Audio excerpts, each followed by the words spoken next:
Where are all you Dunsparce fans at? I want to see you down in the comments. I didn't put this part in the lore video, but I wanted to add it here. So originally, this sprite had only 3 beads that were connected. Now, if you fully melt like I do, you can get away with just having 3 beads connecting pieces like this, if it's going to go up on your wall. But since I had to ship this one out, I added in some clear beads to really connect these 2 pieces together. Better safe than sorry.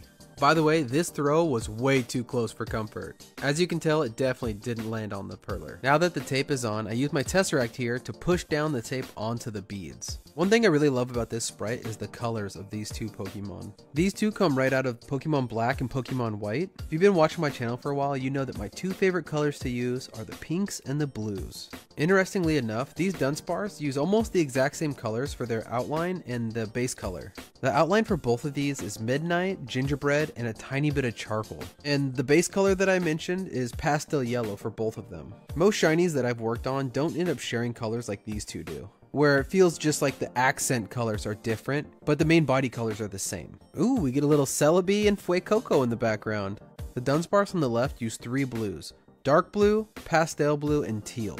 While the Dunsparce on the right ended up using light pink, pink, raspberry, flamingo, and peach. Oh yeah, I forgot to mention, the other color that they share is prickly pear. It's kind of a green yellow color that most of the time I use for shades. There's also a couple other colors that are 1 or 2 beads sprinkled in there, like brown, toasted marshmallow, and robin's egg. And when it comes down for me to start melting, I usually take a second in the beginning just to get the whole perler nice and hot and allow the parchment paper to slightly stick to the beads. Now, it doesn't stick like you're thinking. It has a very loose adhesive to the beads when you start going over it, and it's just enough to keep the paper from sliding around. That just helps you get a very flat, even melt on your perlers. This is especially something to watch out for when you get to the end of your melt, where all the beads are really hot, so any kind of divot or push in the beads will leave a mark.